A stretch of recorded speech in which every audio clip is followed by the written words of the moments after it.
여러분, 우리가 잘 아시는 대로 미국의 유명한 부흥사인 무디 목사님께서요, 1872년에 영국의 이 조그만 교회에서 부흥회를 연 적이 있었다고 합니다. 그런데 놀랍게도 열흘 동안 집회를 하셨는데요, 무려 이 400명이나 구원받는 놀라운 역사가 일어난 적이 있었다고 합니다. 무디 목사님은 이 작은 교회가 부흥하게 된 이유를 나중에 다음과 같이 알게 되었는데요, 그 교회는 선천적인 장애로 인해 항상 이 침대에 누워 있어야 하는 마리안이라고 불리는 그런 자매님이 있었다고 합니다. 이 자매님이 침대에 누워 매일 이렇게 기도를 했다고 하는데요, 하나님, 저는 예배에 나갈 수는 없지만 우리 교회에 부흥을 보내주십시오. 부흥을 꼭 보내주십시오. 하나님께서는 이 여인의 오랜 기도를 들으시고 바로 무디 목사님을 사용하셔서 그 교회를 크게 부흥시켜 주신 것이었습니다. 이 사실을 알게 된 무디 목사님은 나중에 이런 말씀을 했다고 합니다. 하나님께서는 우리를 기도의 일꾼으로 세우셨습니다. 그래서 비록 한 사람의 기도라고 하더라도 믿음의 기도는 위대한 힘을 발휘합니다. 하늘 보좌에 상달된 기도는 역사를 움직이고 세상을 변화시킬 수 있습니다. 여러분 어떻습니까? 이처럼 기도는 그리스도인에게 정말로 참 중요한 일이 되지 않습니까? 만약 지금 저와 여러분 가운데 어렵고 힘든 일이 있다면요, 우리는 원망이나 낙심할 것이 아니라 기도할 필요가 있습니다.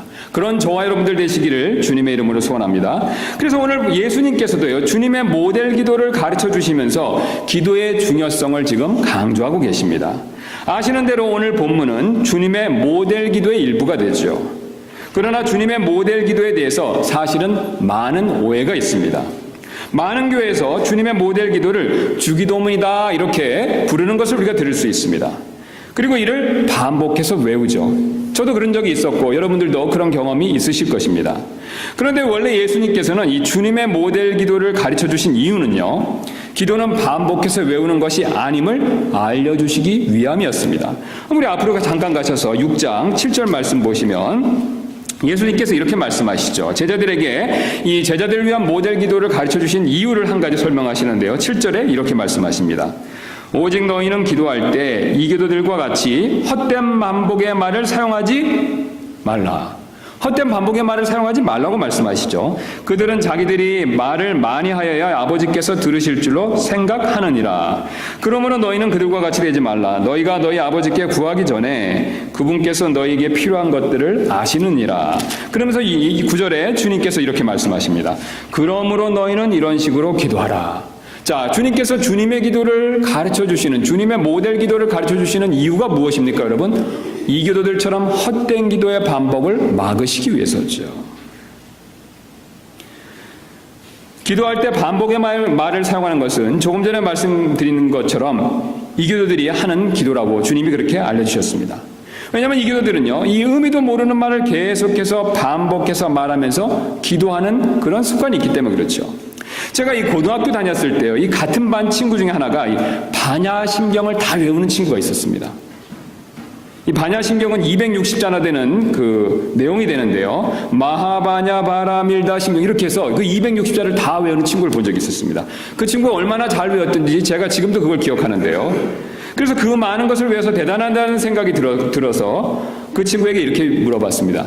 그래, 이거 외우는 것은 참 대단한데 그 뜻이 도대체 무엇이지? 그러자 그 친구는요, 자신도 모른다고 그랬습니다. 그냥 불공을 드릴 때 외우는 것이라고 그런 대답을 저에게 해주었습니다. 이를 우리는 보통 주문이다라고 그렇게 부르죠. 이것은 이 기도들이 하는 전형적인 기도의 패턴이 됩니다. 불교뿐만 아니라 모든 종교에 이런 주문처럼 뜻을 모르고 반복해서 외우는 기도문들이 있죠. 그러나 예수님께서는 우리가 기도할 때 이런 뜻모를 소리로 기도하지 말라고 말씀하셨습니다. 그래서 우리가요, 주님의 모델 기도의 뜻을 모르고 단순히 주님의 모델 기도를 반복해서 외우면요, 안타깝지만 이 기도들이 하는 기도와 같은 꼴이 될 수 있습니다. 자, 그렇다면 주님의 모델 기도의 뜻은 무엇이 될까요? 이를 알기 위해서 우리는 먼저 십계명을 이해할 필요가 있습니다. 십계명을 우리는 두 부분으로 보통 구별하는데 주보를 봐주시면 감사하겠습니다. 제가 보시기 편리하도록 십계명을 주보에 넣었는데요. 주보를 보시면 십계명에 10가지 계명이 나오는데 1번부터 4번까지 내용이 있고요. 아시는 대로 또한 5번부터 10번까지 내용이 있습니다. 자, 그럼 1번부터 4번까지 내용은 첫 번째는 다른 신들을 두지 말라. 두 번째는 우리가 잘 아시는 대로 우상을 만들지 말라라는 명령이 되시죠. 세 번째는 하나님의 이름을 헛되이 취하지 말라는 내용이 됩니다. 그리고 네 번째는 안식일을 기억하라라는 명령이 되시죠. 자, 1번부터 4번까지의 공통점이 있습니다. 어떤 것입니까, 여러분? 전부 하나님과 관계된 내용이 되죠. 그 다음에 5번부터 10번을 보시면, 그 다음에 부모를 공경하라 5번, 6번 살인하지 말라, 7번 간음하지 말라, 8번 도둑질하지 말라, 9번 내 이웃을 대적하여 거짓 증언하지 말라, 10번 내 이웃의 집을 탐내지 말라. 이 지금 5번부터 10까지, 10번까지의 공통점이 있죠. 어떤 내용이 됩니까? 바로 이웃, 다른 사람과의 관계에 대한 내용이 되죠. 그래서 우리가 십계명을 보시면 1번부터 4번까지의 계명은요, 하나님에 대해서 사람들이 해야 할 것과 하지 말 것에 대한 내용들이 됩니다. 그 다음에 반면 5번부터 10번은요, 사람들에 대해서 사람들이 해야 될 것과 하지 말아야 할 것에 대한 내용들이 되죠. 그것에 대한 명령들이 되죠. 즉 십계명은요, 하나님과 사람 사이에 대해서 우리가 해야 될 할 바를 가르쳐주고 있습니다. 주님의 기도도 이와 마찬가지입니다. 주님의 기도는요, 6개의 기도 내용으로 이루어져 있는데요. 주보를 또 봐주시면 감사하겠습니다. 밑에 보시면 1번부터 3번까지 3가지 기도의 내용이 나와 있죠. 첫 번째는 어떤 것이 됩니까? 아버지의 이름이 거룩히 여겨지게 하옵시며, 두 번째 기도의 내용은요, 아버지의 왕국이 임하옵시며, 세 번째는 아버지의 뜻이 하늘에서 이루어진 것 같이 땅에서도 이루어지이다. 자, 이 3가지 공통점이 무엇입니까? 아버지, 아버지, 아버지. 하나님에 대한 내용들이 되죠. 그 다음에 옆으로 가셔서 4번부터 6번을 한번 보도록 하겠습니다. 4번입니다.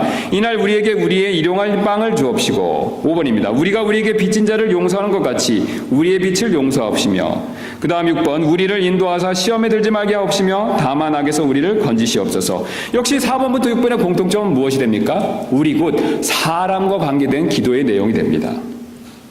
즉 1번부터 3번의 기도 내용은요, 하나님에 대한 기도 내용이 되고요, 4번부터 6번의 기도 내용은 우리에 대한 기도 내용이 된다는 것이죠. 하나님에 대한 기도의 내용의 핵심은요, 하나님께서 필요로 하시는 것을 구하는 내용이 되겠죠. 바로 하나님의 왕국과 권능과 영광을 구하는 것이 됩니다. 그 근거로 본문 가셔서 다시 한번 6장 13절 말씀 후반부를 보겠습니다. 그래서 13절에 예수님께서 이렇게 말씀하시지 않습니까? 우리를 인도하사 시험에 들지 말게 하옵시고 다만 악에서 우리를 건지시옵소서. 이렇게 마지막 6번째 기도 내용을 마치시고 이렇게 말씀하십니다. 왕국과 권능과 영광이 영원토록 아버지의 것이옵나이다. 아버지에게 필요한 것이 무엇이냐면 왕국과 권능과 영광이라는 것이죠. 자, 반면 우리에 대한 기도 내용의 핵심은요, 우리에게 가장 필요한 것을 구하는 내용이 되겠죠. 자, 그래서 다시 한번 주보를 봐주시거나 성경 우리 본문을 봐주시면요, 4번을 먼저 보시면 가장 먼저는 빵이 됩니다. 여러분 왜 그렇습니까?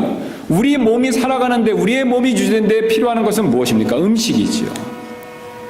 그래서 우리의 몸의 필요를 위해서 빵에 대한 것들을 간구하라라고 주님이 그렇게 가르쳐 주십니다. 그래서 4절에 이날 우리에게, 4절이 아니라 4번째, 이날 우리에게 우리의 일용할 빵을 주옵시고. 자, 그 다음에 두 번째로 이제 용서가 나옵니다. 왜냐면요, 빵이 우리의 몸을 위해서 가장 필요하듯이 이 용서는요, 죄인인 우리의 혼을 위해서 가장 필요한 일이기 때문에 그렇습니다. 여러분, 우리가 몸을 위해서 빵이 필요하듯이요, 우리의 혼은요, 죄인인 우리의 혼은요, 용서가 가장 필요합니다. 그 다음에 마지막으로 시험과 악으로부터 구출하라는 그런 기도의 내용이 됩니다.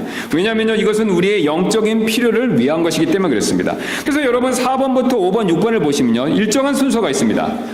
몸과 혼과 영에 가장 필요한 것을 순서대로 구하라고 주님이 그것을 알려주고 계십니다.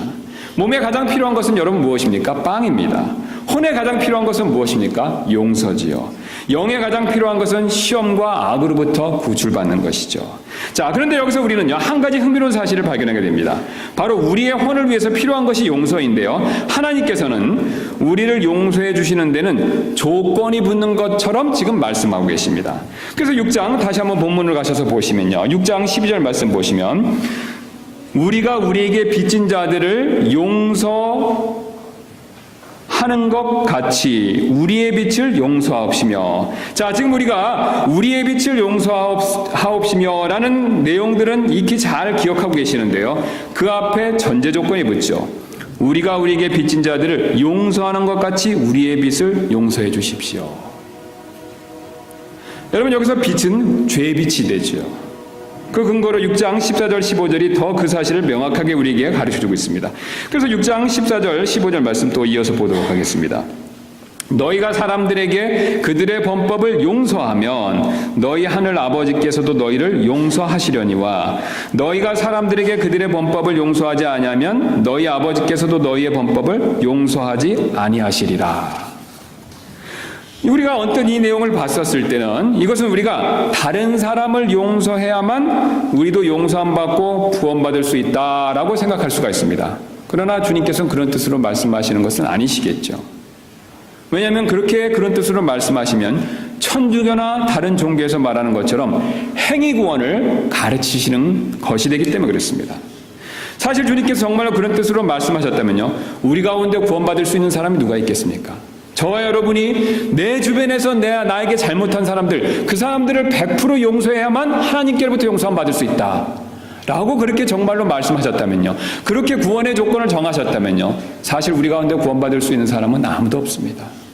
주님은 그런 뜻으로 말씀하시는 것은 아닐 겁니다.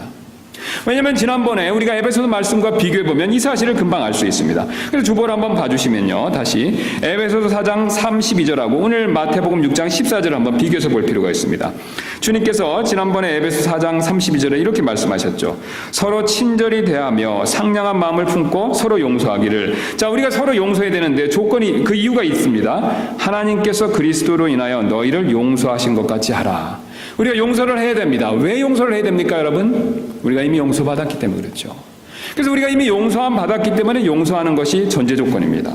자, 그 내용을 가지고 6장 14절 보시면요, 너희가, 이 너희는 바로 누구냐면요, 이미 용서함을 받은 사람들이죠. 이미 용서함을 받은 너희가 사람들에게 그들의 범법을 용서하면 너희 하늘 아버지께서도 너희를 용서하시려니와.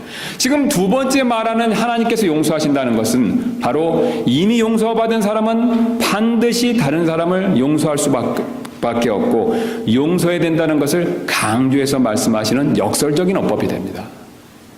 주님께서는 이미 우리가 용서를 받았기 때문에 용서라고 말씀하셨습니다. 그러나 마태복음 6장에서 말씀하시는 우리가 용서함을 받았기 때문에 그들을 용서하는 내용에 대해서 강조하시기 위해서 너희 하늘 아버지께서도 너희를 용서하시려니와 라는 내용을 첨부하신 겁니다. 여기서 우리는 한 가지 매우 중요한 사실을 배울 수 있습니다. 우리가 용서함 받았기 때문에 우리 또한 용서해 줘야 된다는 것이죠. 용서받은 사람이 용서해 주는 것은요, 절대적인 관계입니다. 동전의 양면과도 같다는 것이죠. 예수님께서는 아주 놀랍게도 역설적인 어법으로 그것을 우리에게 알려주고 계십니다. 그렇다면 예수님께서 왜 이렇게 역설적인 방법으로 말씀하실까요? 바로 다른 사람에 대한 용서는요, 우리가 생각하는 것 이상으로 매우 중요한 일이기 때문에 그렇습니다. 왜냐하면요, 용서는 다른 사람과의 관계를 회복시켜주기 때문에 그렇습니다. 사실 우리는 다른 사람에게 어떤 식으로든지 쉽게 상처를 받기가 아주 쉽습니다. 다른 사람이 근거 없는 비난 때문에 평판이 나빠지거나 망신을 당할 수도 있습니다. 아니면 그들이 너무나도 감사하지 아니하기 때문에 실망할 때도 있죠. 또는 그들이 거짓말을 하며 우리를 이용해 먹을 수도 분명히 있습니다. 우리는 이런 일로 인해서 분명히 상처를 입고 분노하게 됩니다. 그러나 우리가 한 가지 잊고 있는 중요한 사실이 있습니다. 여러분, 그것이 무엇인지 아십니까? 나도 모르게 나 역시 다른 사람에게 똑같은 일을 행한다는 것이죠. 우리 모두는 사실 똑같은 죄인입니다. 그래서 다른 사람들이 내게 저지른 잘못을 사실은 나도 모르게 또 다른 사람들에게 저지를 때가 참 많이 있다는 것이죠. 로마서 2장 1절은 이 사실을 다음과 같이 말씀하십니다. 그러므로 판단하는 사람아, 내가 누구이든지 변명할 수 없나니 이는 판단하는 내가 같은 일들을 행함으로 다른 사람을 판단하는 것에서 내 자신을 정죄하기 때문이라. 사실 우리는 서로 피장파장입니다. 그래서 서로 정죄하는 것은 아무런 소용이 없습니다. 정죄와 판단은요, 또 다른 정죄와 판단을 불러올 수밖에 없습니다. 이렇게 되면 서로 간의 관계는 대립으로 치달을 수밖에 없습니다. 그래서 여러분 잘 아시는 대로 우리가 부부간에 서로 정죄만 하다 보면요, 서로 잘못에 대해서 그것에 대해서 판단만 하다 보면요, 아무리 가까운 부부간이라고 하더라도 갈등이 생길 수밖에 없습니다. 또한 부모 자식 간에도 어려움이 생길 수밖에 없습니다. 같은 지체 간에도 정죄감이 생길 수밖에 없습니다. 그래서 예수님께서 이렇게 말씀해 주신 적이 있는데요. 누가복음 6장 37절입니다. 판단하지 말라. 그리하면 너희가 판단을 받지 아니할 것이요. 정죄하지 말라. 그리하면 너희가 정죄를 받지 아니할 것이요. 용서하라. 그리하면 너희가 용서를 받을 것이요. 여러분, 예수님의 말씀대로 서로 간의 좋은 관계를 유지할 수 있는 유일한 해결책은 용서밖에 없습니다. 요즘 제가 나이가 들면서 조금 이상한 버릇이 한 가지 생겼습니다. 제가 과거에 젊었을 때 다른 사람들에게 잘못했던 일들이 문득 떠오르는 그런 버릇이 생겼습니다. 그때는 잘못인 줄을 몰랐었습니다. 그러나 지금 되돌아보니 참 부끄럽고 창피할 뿐입니다. 그리고 양심의 가책이 들어 제가 잘못을 범한 그 사람들을 생각하면 미안하고 죄송한 마음이 들 뿐입니다. 그래서 그 사람들이 저를 보고 활짝 웃으면서 괜찮아요, 다 용서했어요 라고 말해줬으면 좋겠다라고 생각할 때가 여러 번 있었습니다. 저에게 잘못을 범한 사람도 마찬가지일 것입니다. 그 사람들도 양심이 있기 때문에 저와 똑같은 생각이 들 것입니다. 여러분들도 그런 경험이 분명히 있으실 것입니다. 우리 모두는 어쩔 수 없이 서로에게 잘못을 범합니다. 그리고 양심의 가책을 느끼기에 용서받기를 원합니다. 비록 용기가 없어서 그것을 표현하지 못하더라도 우리는 분명히 서로를 용서할 필요가 있습니다. 그래서 서로 용서해 주라는 주님의 말씀이 사실 우리에게는 너무나도 필요한 그런 말씀이 됩니다. 내가 용서받기를 원하는 것처럼 남도 용서받기를 분명히 원하고 있습니다. 그래서 오늘 예수님 말씀처럼 우리는 반드시 꼭 서로를 용서해 줘야 합니다. 그럴 때 우리의 막힌 관계가 회복될 것입니다. 그래서 오늘 예수님께서는요, 놀랍게도 이 기도 제목에 대한 내용에 있어서 나라는 말 대신 우리라는 말을 사용하셨습니다. 우리 다시 한번 본문을 가서 보시면요, 지금 네 번째, 다섯 번째, 여섯 번째 주보를 봐주셔서 감사하겠습니다. 이 우리 사람들의 필요한 기도 내용의 그 내용에 대한 것들을 말씀하실 때요, 이날 나에게 나의 일용할 빵을 주옵시고 내가 내게 빚진 자를 용서한 것 같이 나의 빚을 용서하옵시며 나를 인도하사 시험에 들지 말게 하옵시고 다만 악에서 나를 건지옵소서 라고 그렇게 말씀하고 계시지 않습니다. 다 어떤 단어를 사용하고 계십니까? 우리라는 단어를 사용하고 계시죠. 이날 우리에게 우리의 일용할 빵을 주옵시고 우리가 우리에게 빚진 자를 용서한 것 같이 우리의 빚을 용서하옵시며 우리를 인도하사 시험에 들지 말게 하옵시고 다만 악에서 우리를 건지옵소서. 서로가 중요하다는 뜻을 강조하고 계십니다. 그래서 서로 용서하는 것이 꼭 필요한 일이다라는 것을 재차 말씀하고 계십니다. 용서는 이처럼 신앙생활에서 가장 중요한 일이 됩니다. 그래서 어떤 목사님은요, 이 자기 교회 성도분들이 이제 회원이 되려는 질문할 때 이렇게 질문하신다고 합니다.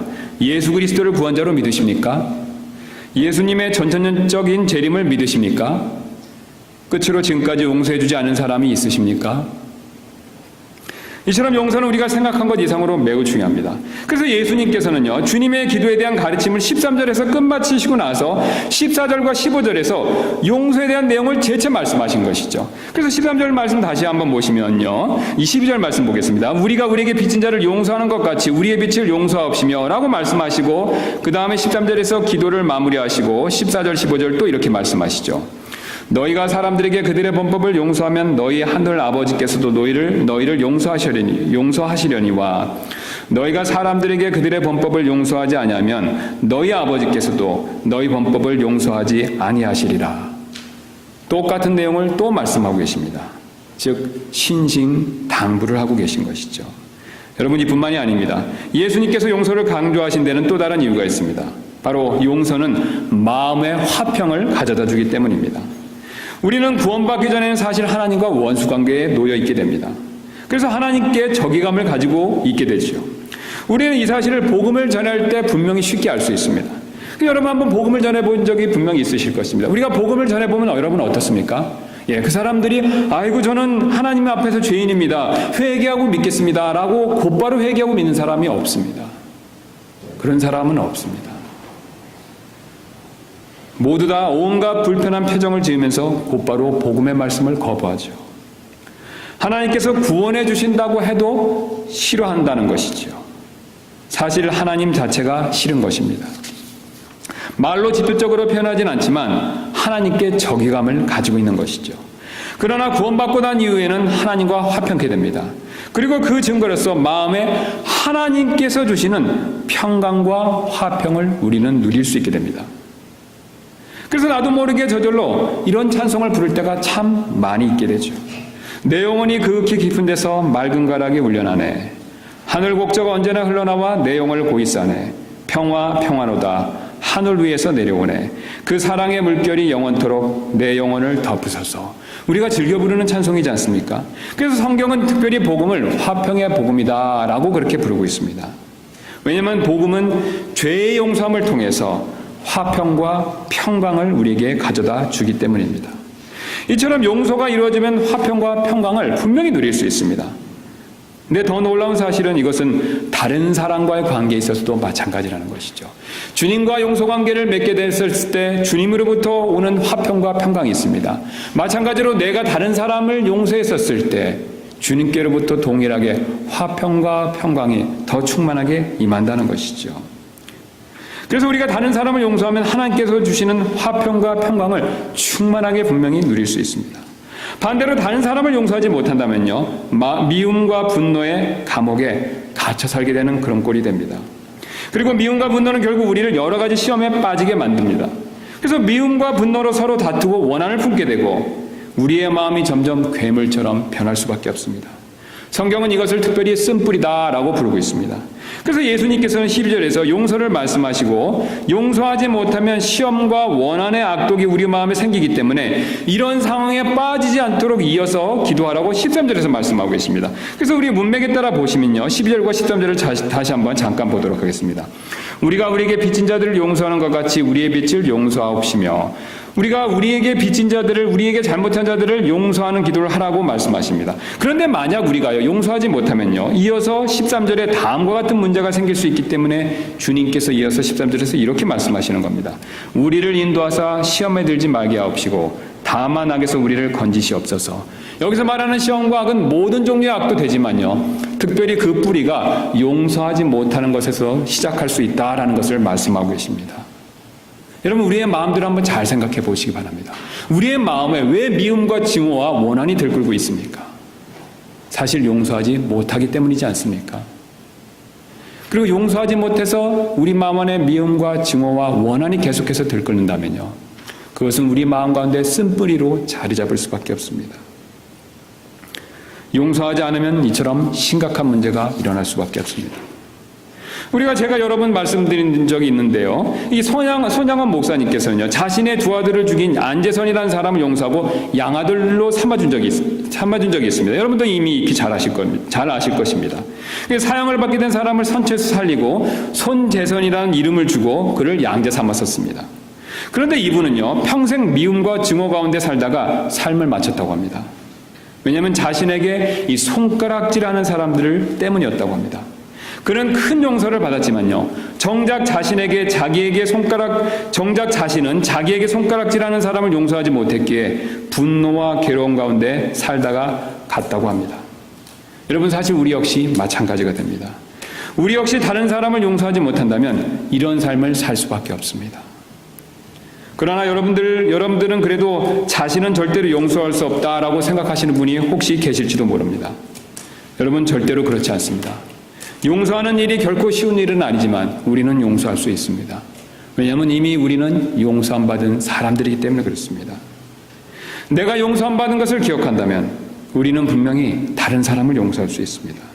그리고 용서할 때 하나님께서 주시는 참된 평강과 평안을 내 마음속에서 충만히 누릴 수 있습니다. 반대로 용서하지 못하면 미움과 증오로 인해 여러 가지 시험과 악에 빠질 뿐입니다. 예수님께서는 용서를 강조하신 또 다른 이유를 마지막으로 우리에게 다음과 같이 말씀해 주십니다. 용서하는 마음은 하나님께 가장 크게 영광 돌리는 방법이 되기 때문에 그렇습니다. 사실 모든 종교는요, 모든 종교나 사상은 용서를 환영하고 이를 가르칩니다. 여러분 그런 가르침을 분명히 들어보셨을 것입니다. 마호메트나 석가도, 공자도 용서하라고 다 가르칩니다. 그러나 기독교와 차이가 있습니다. 오직 기독교만 원수조차도 용서하라고 가르치고 있습니다. 여러분 왜 그렇습니까? 바로 하나님의 크신 사랑 때문에 그렇습니다. 하나님의 사랑은 너무나도 크기 때문에 원수조차도 용서해 주십니다. 이것이 바로 다른 종교가 흉내낼 수 없는 부분이 됩니다. 마호메트도 석가도 공자도 사람이기에 원수조차도 사랑할 만한 사랑이 그들 자신에게는 없었던 것입니다. 그래서 그들은요, 감히 원수조차도 용서하라고 가르치지 못한 것입니다. 여러분, 그러나 오늘 이 말씀을 하시는 예수님은 하나님이십니다. 하나님이신 그분은 한없이 우리를 사랑하십니다. 그래서 그분은 원수조차도 용서하라고 그렇게 우리에게 그것을 가르쳐주고 계십니다. 마태복음 5장 44절에서 예수님께서 이런 말씀하셨습니다. 나는 너에게 이르노니 너희 원수들을 사랑하며 너희를 저주하는 자들을 축복하고 너희를 미워하는 자들에게 선을 행하며 악의를 품고 너희를 다루며 너희를 핍박하는 자들을 위해 기도하라. 그리고 우리가 이렇게 원수조차도 사랑하고 용서할 때 그리스도인은 역시 다르구나라고 하나님께서 분명히 영광 받으실 것입니다. 향나무는 자신을 찍는 도끼에도 자신의 향기로운 향을 묻힌다라는 그런 말이 있습니다. 여러분 향나무 보신 적이 있을 겁니다. 이 향나무를 도끼로 찍으면요, 그 향나무의 향기로운 향이요, 자신을 찍는 도끼에도 묻는다는 것이죠. 그리스도는 역시 마찬가지가 됩니다. 나에게 잘못한 사람, 나에게 원수같이 구하는 사람을 용서할 때 그리스도인으로서 분명히 하나님께 영광을 돌릴 수 있습니다. 어떤 분이 이런 간증을 하신 적이 있었습니다. 제 아버지는 살아생전에 보물처럼 노트를 쓰곤 하셨습니다. 다른 일엔 일체 비밀이 없으셨지만 오직 노트에 대해서는 함구하셨습니다. 아버지가 돌아가시던 날이 돼서야 비로소 저는 그 노트를 펴볼 수 있었습니다. 그 노트에 적힌 것은 가족의 이름과 친구들의 이름, 그리고 낯선 사람들의 이름이었습니다. 무언가 대단한 것을 생각했던 저는 적잖이 실망했습니다. 저의 이런 모습을 본 어머니가 다가오셔서 인자한 목소리로 이렇게 말씀하셨습니다. 아버지의 노트를 보고 있구나. 그래서 제가 이렇게 물었습니다. 어머니는 이 노트를 아세요? 어머니는 그 노트를 들고 한 장 한 장씩 넘기면서 추억에 잠기시는 듯 했습니다. 이건 너희 아버지의 기도 노트란다. 매일 밤 한 사람씩 이름을 불러가며 조용히 감사의 기도를 올리곤 하셨지. 그래서 저는 이번에는 낯선 이름들에 대해서 물었습니다. 이분들은 누구신가요? 아버지에게 상처를 주신 분들이란다. 아버지는 매일 그들을 용서하는 기도를 올리셨지. 어떤 분들은 제가 이런 내용을 말씀드리면 나와는 상관없는 남의 이야기로만 생각하십니다. 여러분, 그러나 그렇지 않습니다. 비록 다른 사람에게 고통받고 피해를 겪는 내용이 동일하지는 않지만 이에 대한 해결책은 동일합니다. 바로 오늘 예수님께서 말씀하신 것처럼 서로 용서하는 것뿐입니다. 그것도 오늘 매일 용서를 위해 기도하는 것밖에 없다라고 주님이 그것을 알려주고 계십니다. 여러분, 우리가 빵을 위해서 매일 기도하는 것처럼 오늘 주님께서는 다른 사람을 용서하기 위해서 매일 기도해야 된다라고 말씀하고 계십니다. 우리 가족이 악한 일을 당하지 않도록, 내가 시험에 들지 않도록 내가 그것을 간절히 기도하는 것처럼 그것과 똑같이 중요하게 다른 사람을 용서하는 기도를 해야 된다라고 주님은 오늘 주님의 모델 기도에서 그것을 우리에게 알려주십니다. 예수님께서는 우리가 이런 용서의 기도를 하기를 원하십니다. 왜냐하면 우리 역시 용서받은 사람들이기 때문에 그렇습니다. 주님께서는 이렇게 말씀하셨습니다. 내가 너를 가엽게 여긴 것 같이 너도 내 동료 종을 불쌍히 여겼어야 하지 아니하느냐. 여러분, 우리가 다른 사람과 좋은 관계를 맺고 마음의 평강을 누리고 무엇보다도 그리스도인으로서 하나님께 영광을 돌리기를 원한다면 우리는 분명히 용서할 필요가 있습니다. 그리고 이 일은 결코 쉬운 일이 아니기 때문에 오늘 주님께서 주님의 모델 기도에서 가르쳐 주신 것처럼 기도할 필요가 있습니다. 그것도 매일같이 늘 기도할 필요가 있습니다. 우리가 늘 기도할 때 하나님께서 일하십니다. 우리가 늘 간절히 다른 사람을 용서하는 기도를 드릴 때 성령님께서 우리의 마음 가운데서 일하실 것입니다. 우리 마음에 참된 평화를 주고 분노와 미움과 원한으로부터 우리를 진정으로 자유롭게 해주실 것입니다. 여러분, 주님은 우리가 이런 놀라운 영적인 복을 누리기를 원하십니다. 이것은 단순히 성경책에 있는 그런 이야기가 아닙니다. 영적인 원리이며 우리 생활에 실제적으로 적용할 수 있는 굉장히 중요한 진리가 됩니다. 예수님이 이것을 우리에게 알려주시기를 원하고 이것을 우리가 매일 실천하기를 원하셨기 때문에 주님의 모델 기도에 우리의 혼을 위해서 가장 중요한 기도로서 용서를 집어넣으셨습니다. 여러분, 우리가 진정으로 오늘 이 주님의 이 말씀을 믿는다면 우리는 이 주님의 말씀대로 실천할 필요가 있습니다. 저와 여러분은 서로를 용서할 필요가 있습니다. 내 가족이나 내 주변 사람이나 특별히 우리 같은 지체들이 서로 나에게 잘못하고 나를 화나게 만들었다 하더라도 우리는 분명히 서로가 서로를 위해서 용서하는 그런 기도를 할 필요가 있습니다. 그런 저와 여러분이 되시기를 주님의 이름으로 소원합니다.